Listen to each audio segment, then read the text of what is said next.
Aset, Perke U Emnayet, Ret Enu, Seter Sameru, Enjehudi, Her Tapmat, Impeta Utter, Aset Neter Nefer, Gerdpu Ang Sesi, Asde A Amin, Sa Inki, Pu F Ini, Hau Efred, F Nebken, Deet, Hitep F Her, FT Int in F Tawi.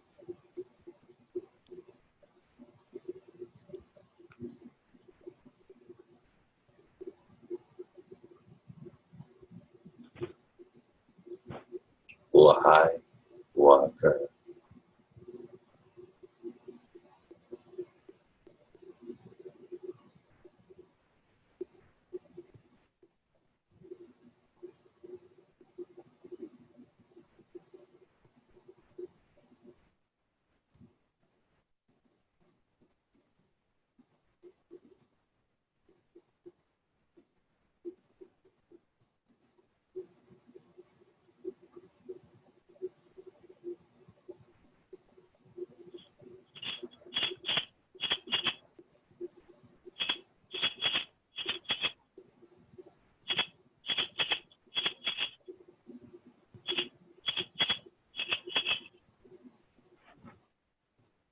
Heru makeru, Eru Makeru, heru makeru, Eru Makeru, heru makeru, Eru Makeru, heru makeru.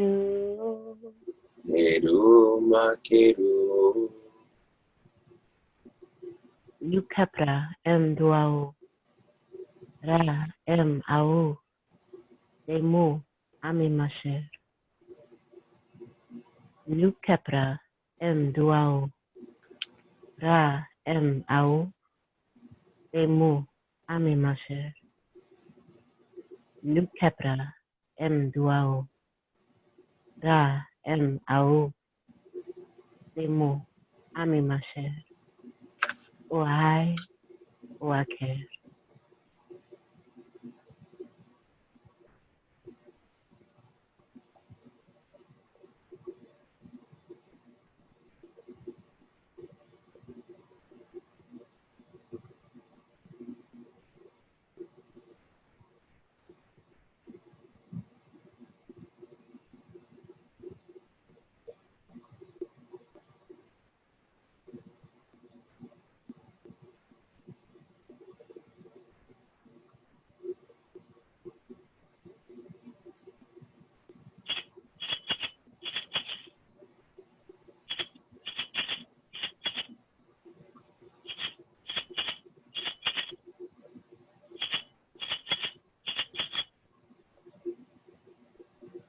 Sedges,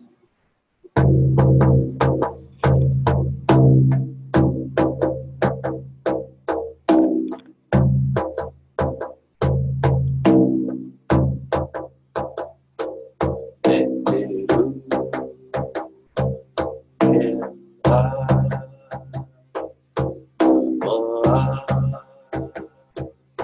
Isra, Enderu,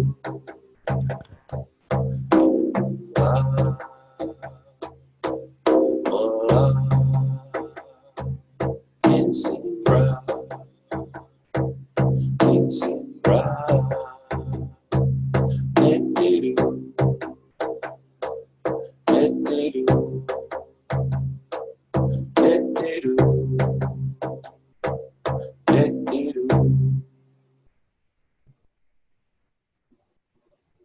Neteru, Emma, Moa,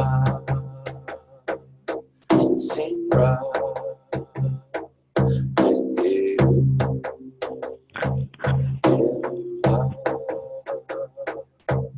Moa,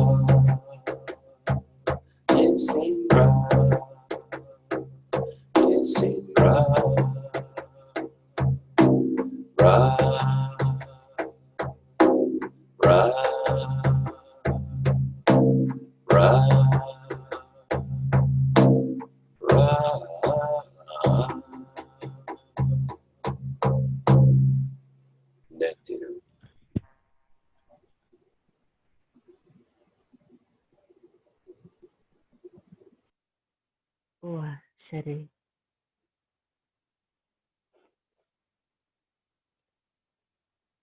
Emoha. Era. Emese.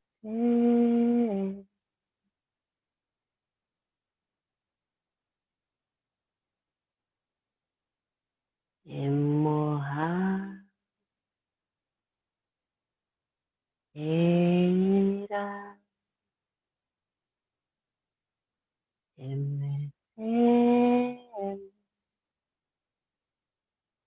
Happy. Moa.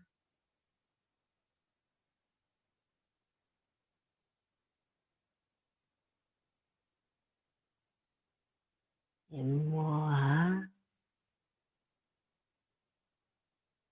Era.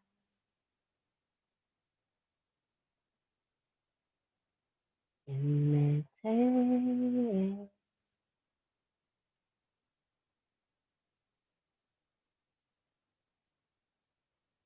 Emoha. Era. Emese.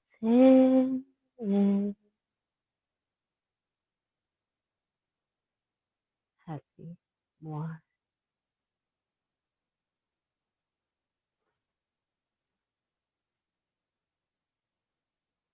Moa. Era. Emese.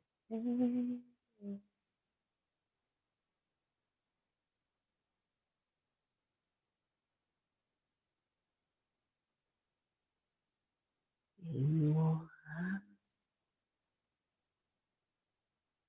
Era. Emese. Happy. Moa.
Okay, Uja, greetings.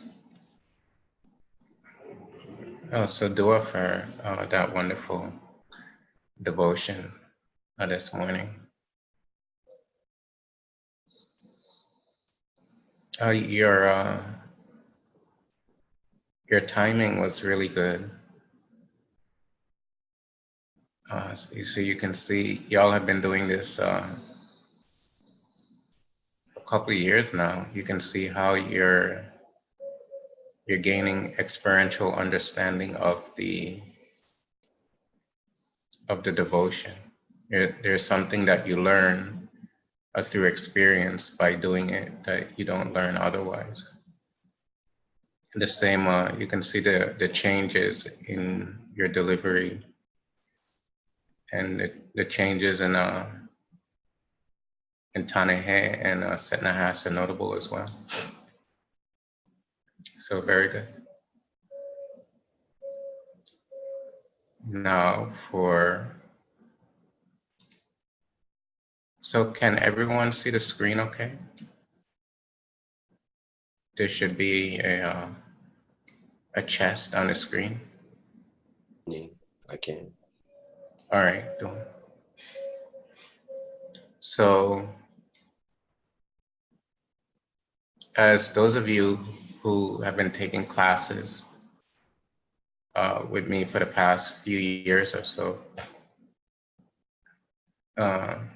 you know that when it comes to these texts, I'm very methodical and don't rush things. I'm saying that to say that we're going to discuss the text in a way that may seem, this morning, that may seem incomplete, but actually we're building the exploration into the text. So we're placing the space shuttle on the launch pad. We can use that kind of a metaphor. So the last time we discussed the Beret symbols. You have one on top of the other. And actually this is a replication of a shrine. And this is how the top of the temples look with the lipped roof. So if the sarcophagus is going into this room, into this box, let's call it a chest,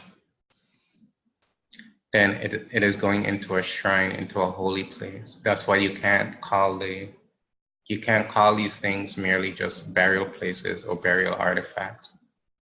There's a metaphysical process that has been constructed for the assistance of the soul. And I was having a discussion concerning the presentation last week where I was explaining that Pratundagama died at a young age, and it is possible that he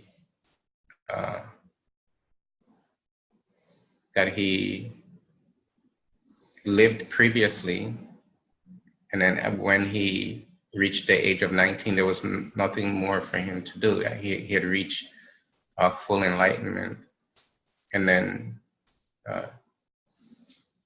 transcended, because among Egyptological scholars, there is a notion that he was murdered or was killed or had some kind of fatal disease. The evidences that have been used to purport that he was murdered was when they unwrapped his body, his cot, is referred to as the mummy. They examined the skull. I don't know if you noticed, to get his body out of the sarcophagus, they had to cut it into pieces. They cut up the head, they cut out the torso, because the oils that they use seal his body in the sarcophagus. The body was never made to come out of the sarcophagus. That has serious issues. And we can talk about those later. If we start talking about those issues, it'll be a long time. But needless to say, once the body is placed in the sarcophagus, the cot, it is not supposed to come out. It's not designed to come out. Is then you disrupt the metaphysics of the soul when you do that, if full transcendence has not occurred for that person. So the evidence that is used to purport that he was killed was when they examined the skull after cutting the head off. They found a crack in the back of the skull.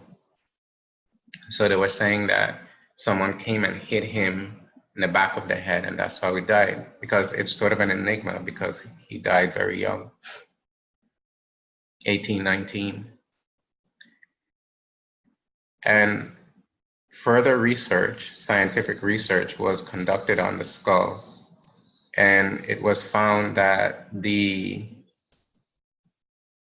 damage on the skull was post-mortem damage, meaning it happened after he died, meaning he could not have been killed in a manner in which it was previously supposed. And since there is no a real evidence of disease, then what happened? And so when you look into these things from the perspective of how we look into these things, meaning we, the Shaitan Network community, you know who I'm talking about. When we look into these things, we discover that certain things can occur, meaning that he could have, and it's quite possible that he made his final exit as a final meditation in his lifetime, because he had reached full-blown enlightenment. And what's the use? Once you reach full-blown enlightenment, there's nothing to do. So that's why you teach, because what else are you going to do? You might have to go to work and do those kind of things, but that's not really doing anything. That's just, once you reach full-blown enlightenment, life has been lived. and you've discovered the truth of life. So there's no more real living to be had. And this can happen at many different ages and many different ways for different personality types. So what I'm saying is that it's quite possible that he made his final exit as a metaphysical process, a realization that occurred and not a death in the common sense of how we think people die. And when you look at these artifacts and the size of them and the intricacy of how these things were made, something else was going on, because it takes time to build these things. This is pure gold. It's wood, it's made by wood, and it's overlaid with gold. So they had to mine the gold, and they had to make it to a certain consistency where they could place it on the wooden. It's the term that is used is called gilded. It's a gilded sarcophagus, meaning it's overlaid with plates of gold. It's not an easy thing to do, and it takes time to do that. So something for your reflection as well. So we discussed the Tibetan symbols. And today we're going to now get closer to the text. You have a dividing line. We'll use this as a dividing line. And you have on the left side, you have the goddess Nebuchadnezzar. And on this side, on the right side, you have the goddess Isis or Set. And they have their wings attached to their arms.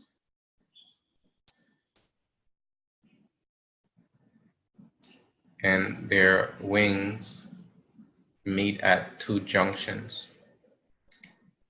So at the top here and at the bottom here. And they're standing on the symbol that is pronounced Nub, which means gold. The golden body goddesses. And they're creating a circuit of life force with their wings that is used to awaken the mystery of the soul.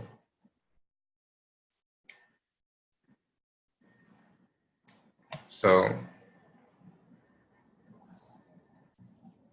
and then the lines relating to these goddesses, for Aset, it begins here. And for Nebuchadnezzar, it begins directly on the opposite side. And there's a subtle technology, I will call it, that's going on here.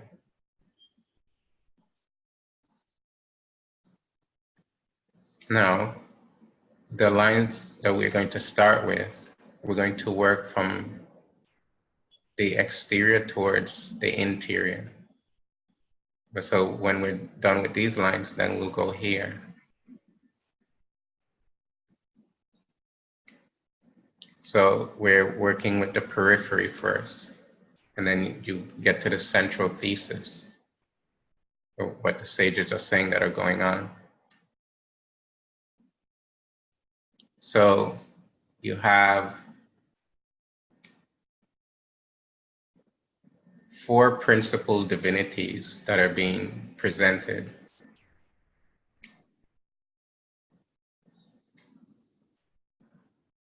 And when these 4 principal divinities are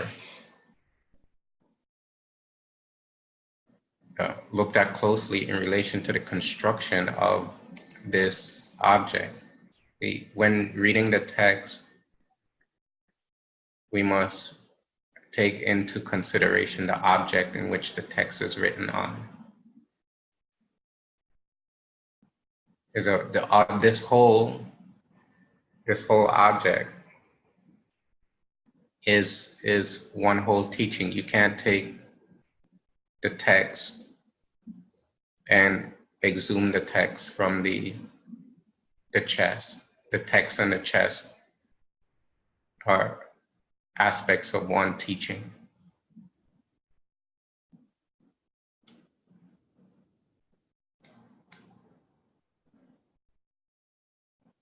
So on the right you have a set, and on the left you have Nebuchadnezzar, and they're standing on the symbols for gold. No.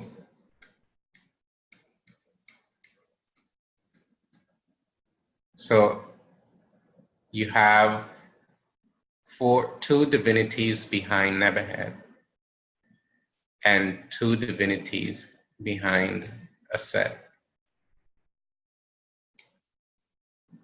So the Aset represents a special kind of wisdom, which is referred to as intuition.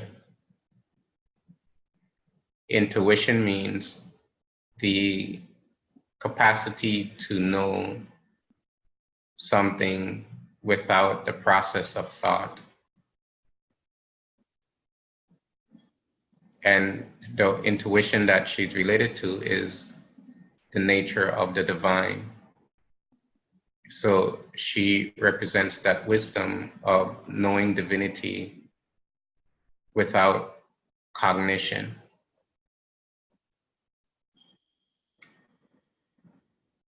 And her twin is Nebuchadnezzar. And Nebuchadnezzar represents the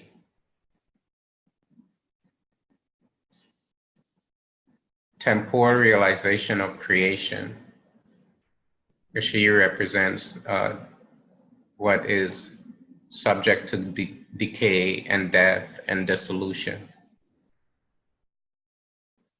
So through her, you learn the illusory nature of time and space, because she breaks things apart. Like she can put you through a divorce to get you out of your delusion about relationships. Or she can take your mother away from you, or your father.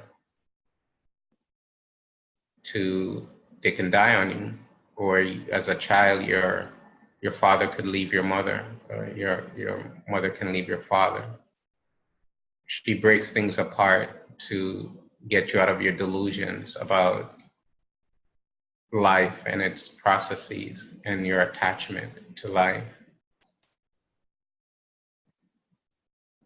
And she can also take away the world. She can bring creation. She can stop creation. She can bring it to a dissolution. And essentially that's what she does when you go into depth meditation. When the meditation you did this morning, if you do that meditation for a long time, you start to dissolve the world. And that's Nebuchadnezzar power. So Nebuchadnezzar and Aset, they work together to forge truth.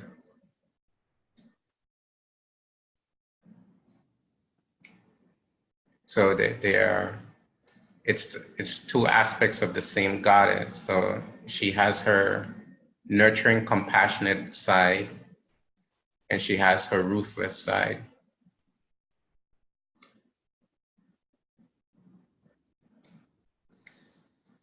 So don't mess with her. The two divinities behind Nebuchadnezzar. Firstly, the text is written under the symbol for heaven, which is Pet. So you have Pet here, and you have Pet on the other side.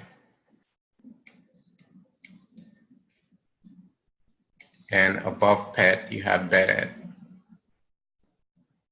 So Beret symbolizes what transcends heaven. what goes beyond heaven. The two divinities behind Nebuchadnezzar are Seb, which is it's pronounced Seb, but it's referring to what we refer to as Geb. Seb is another way of saying it. And so Seb is one of the divinities, and here is his name.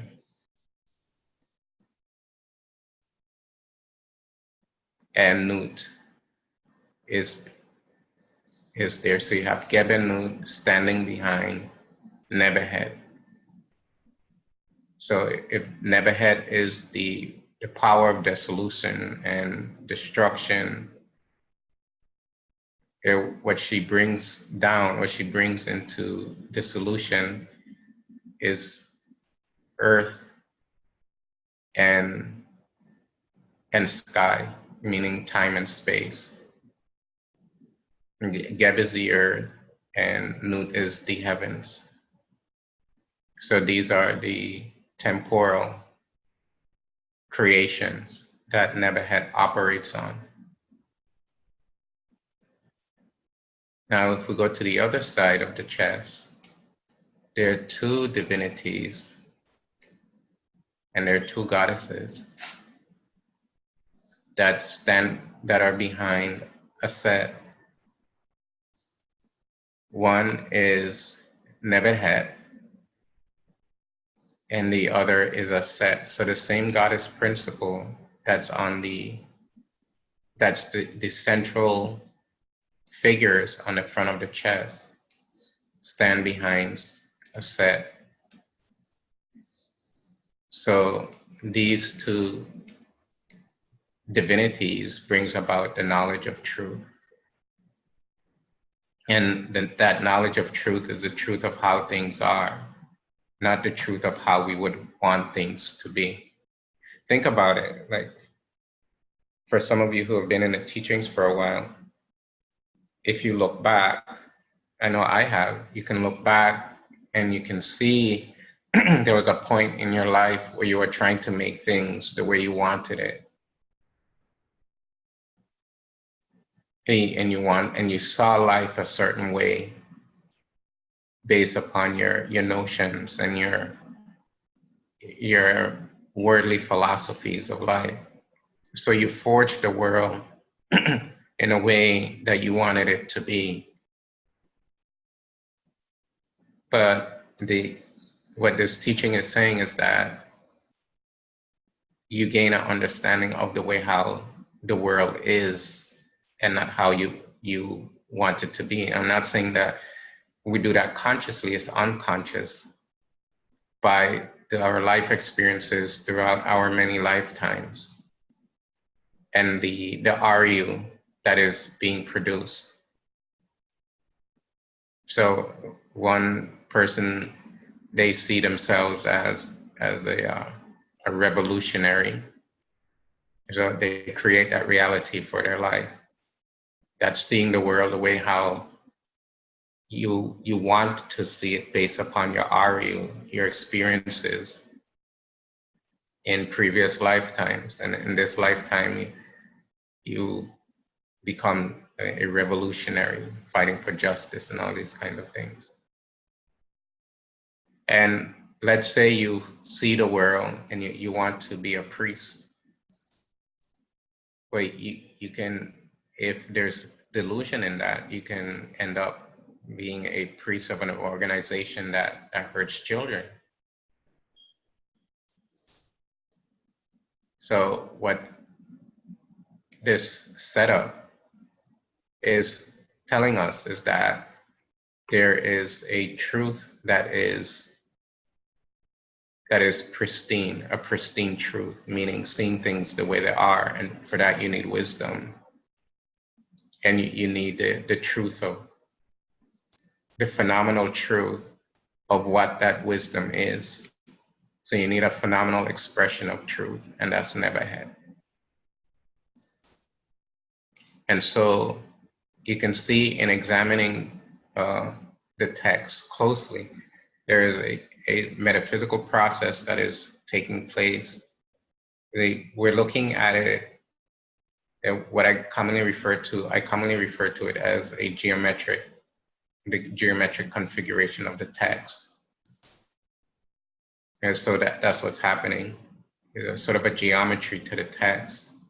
If you would take the names of the divinities and pull them out of the text, what you would have is Gebenut, Aset, and Nebahet facing each other.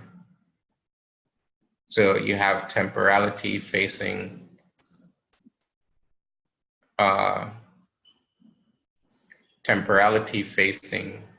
the wisdom of transcendent reality. And then if you were to fuse them together, what is temporal will dissolve, and what is transcendent reality would emerge. So through the text itself, they're bringing forth that teaching. If it's examined in the way that the sages intended. And so the hologram of the text are actually hologramic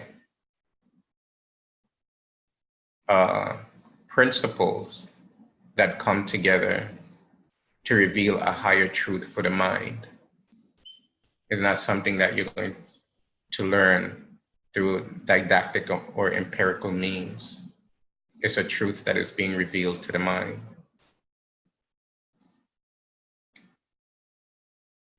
Okay, so that's where we'll leave it for today, and we'll come back and do more with the text. The point is that, one of the points is that these texts, they're not, if you just read them and not look at them in a certain particular way, because you have to look at it in a certain particular way in relation to what is going on with the chess. So it's the technology of the Meduneter. So this is Jehuti science. Jehuti is the divinity of writing. And so he knows the secrets of how to construct the Meduneter text in a way that reveals certain mysteries and secrets of the soul. So what this is essentially saying as well is that the soul is not, it's also saying that the soul is an illusory principle. It's saying that there's a wisdom concerning the soul that transcends the principle of soul. So that's what's going on from that. All right. Dua for listening. If you have any brief questions, you can ask them now.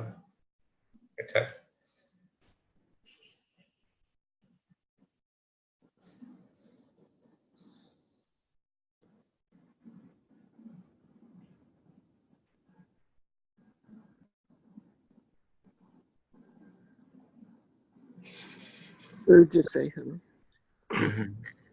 It's probably not brief, but your last statement, there's a wisdom of the soul that transcends the soul. Mm-hmm. Would you elaborate on that next week, or can you? Sure. I could make a note of it and we can talk more about it next week. Do it.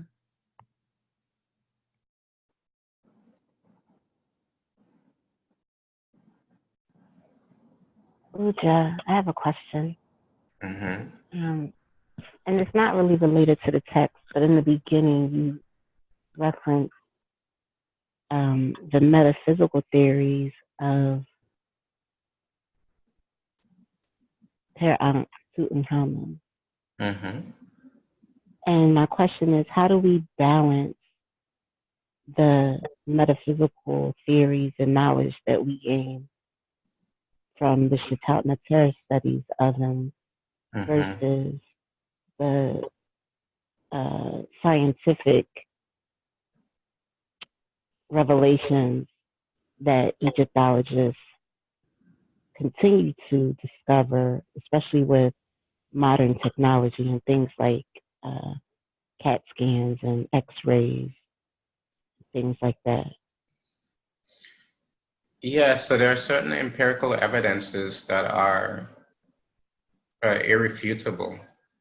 If you find something that there's irrefutable evidence of, then that is to be accepted. So we can't go against something that has been proven and validated through a proper scientific process, utilizing the scientific method that has been designed to bring clarity or conclusions to scientific questions. So those we accept.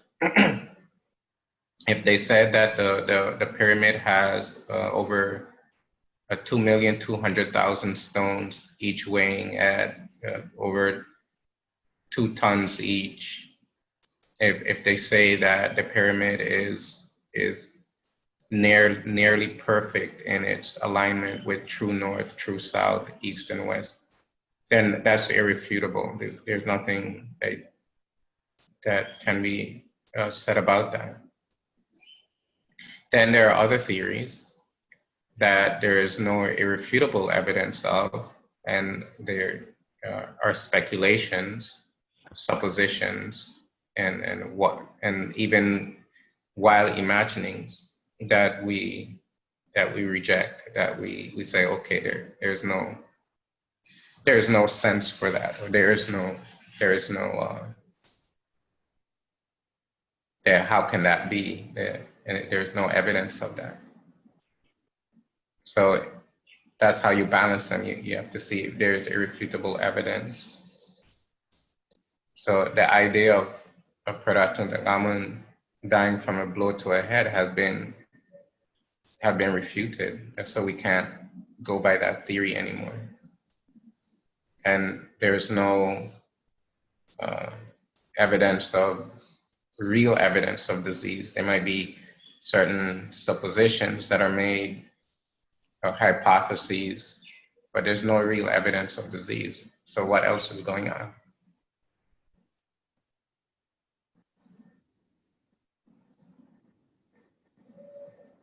And so we have to remember that not all of the sages were enlightened. They were all practitioners of the tradition, but they weren't enlightened. They weren't all enlightened. Mm-hmm. There were certain of the sages that it's clear that they were enlightened. And enlightenment is not a template, meaning that it happens in various forms based upon the Aryu of the individual. So for some people, it might be this lifetime. For next people, they may have done so much work in this lifetime that it takes them only a couple of years in the next lifetime. Or for some people, they may have done sufficient work in this lifetime to become a qualitative practitioner in the next lifetime, but then they need another lifetime after that still. So it depends. It's quite possible that someone has done so much work in a previous lifetime that they don't need to be around much longer in a succeeding lifetime. And my contention is that with regard to him, this has not been looked at, because they don't look at it from that perspective. Like you were saying, our Shataut Neter perspective. We started in the 1990s when Sibama brought out his first book, and then I got into it and started and stuff like that. So if they're not looking at it from our Shataut Neter perspective, then there are certain things that cannot be said by them. So it's not their fault, they're working within a specific paradigm.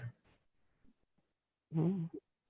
And so in the way how we're looking at it, we're looking at it from the mystical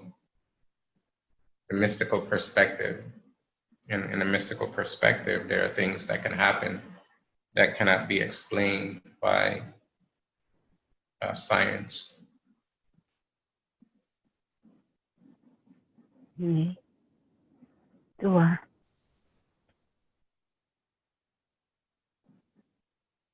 Ujisehu, that brings up another question. We have states of mind that we experience things.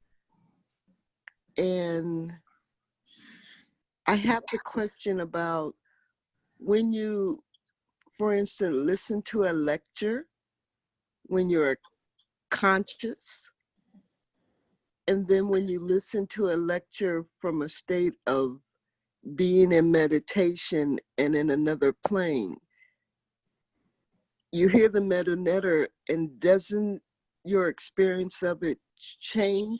I'm asking that. Does it?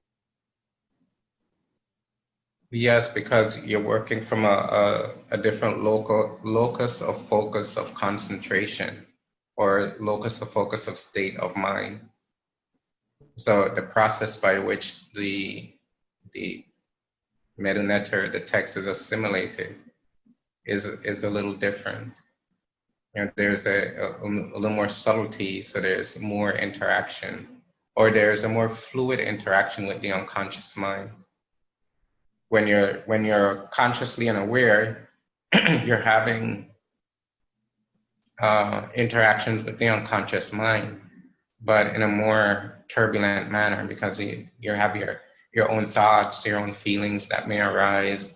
You may disagree with something, agree with something. So there's a lot of fluctuations of mind. But if you're in a meditative state and you're in a state of clarity, like the meditation that we do in the morning is a hatimawi, meaning a steady state concentration, then there's not so much of a filter. So it's more of an unconscious process whereby you may surpass the faculty of memory, while in a conscious state, you're not surpassing the faculty of memory. So you can have recall, you can have conscious recall. In a meditative state, you don't have so much of a memory basis, or it's very little basis for memory.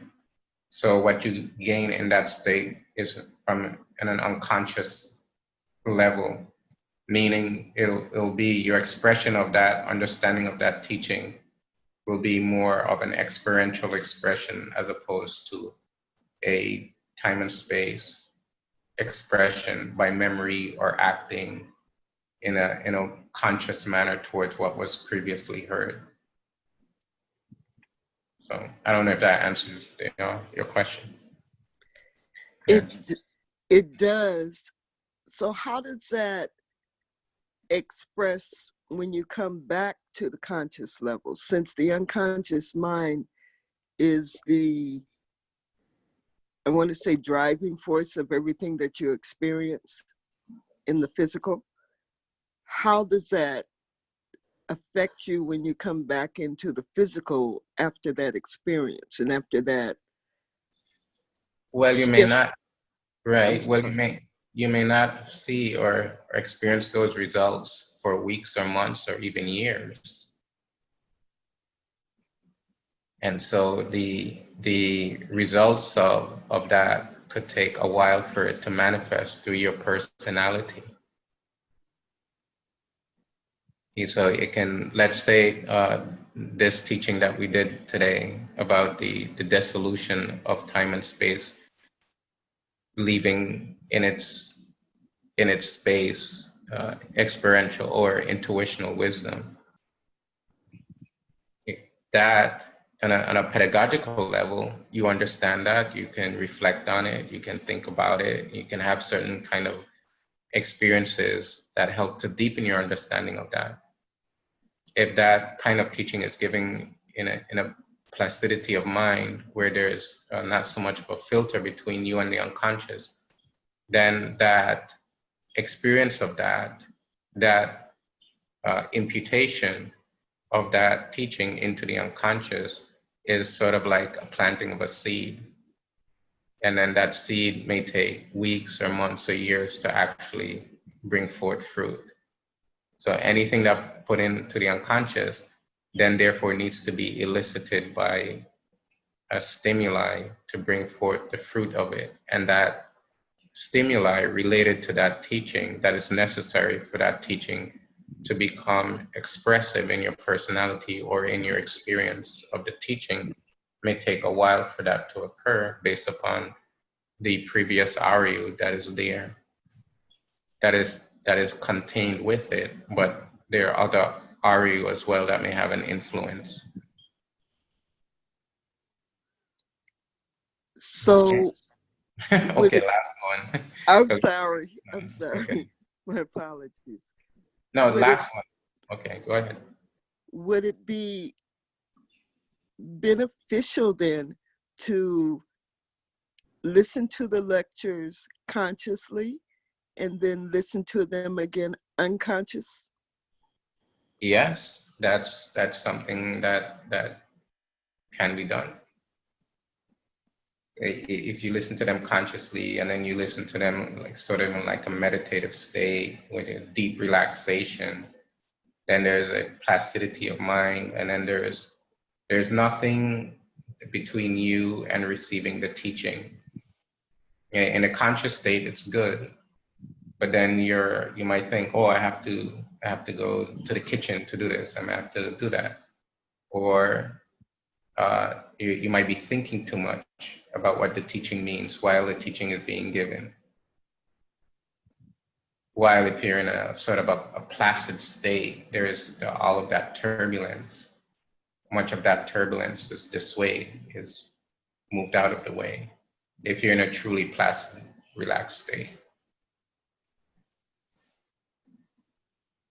Do it. All right. Okay, everyone. So Dua, thank you for Puja, joining. puja. Yes. So perhaps next week there's something that I might add to that.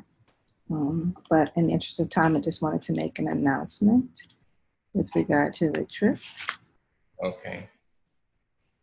So, puja, everyone. So last night at the AEM, not AEM, Duat class, we shared that the planning for the 2020 trip to Kemet continues, yet we need to begin to get a sense of who is planning to attend. And because we need a minimum number of participants for the trip to go. And so we are just asking or doing a survey to just see if we can get a sense of people who definitely know that they are going to attend. March 21st is the deadline for the initial deposit. If you don't have the details or need further details, they're on the Kemetic Yoga Association website. Dua to Sunu Tanahe for getting that post up. So if you if you are definitely planning to attend and just want to share that in the chat, please do. So we just have an idea of the numbers because we are communicating with the trip organizer and need to give him some updated information. So if you are planning to attend, definitely know you're going to attend. Please share that. If you're interested and unsure, you can also say that, but it would be most helpful if we know amongst this group, if there's anyone who's definitely planning to attend, that you will be doing that, to just in the chat indicate that you will be attending. Tap. Tap.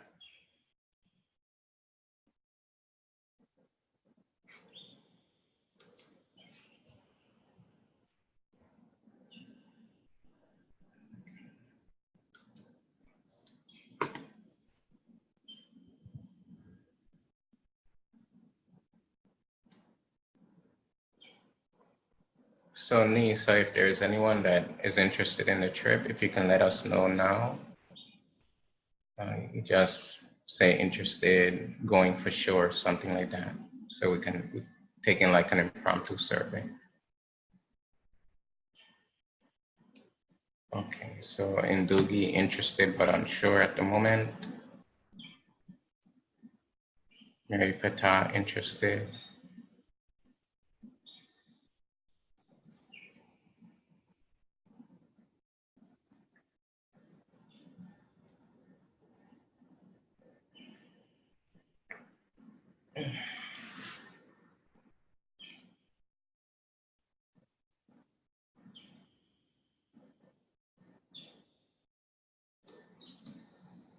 Okay, anybody else? Monty Middleton, interested.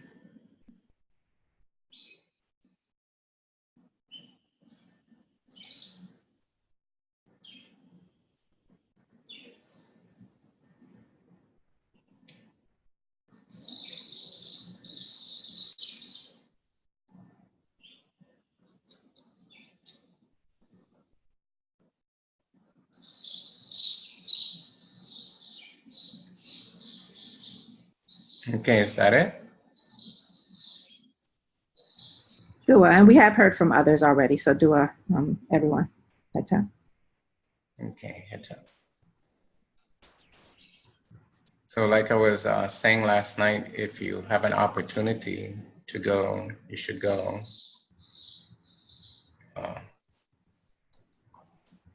Yes, you should go. I'll put it that way. So that will be it for our program this morning. So Dua for joining in. And until next time, heads up. Door. Do a hotel. Do a headset. Do a hit up.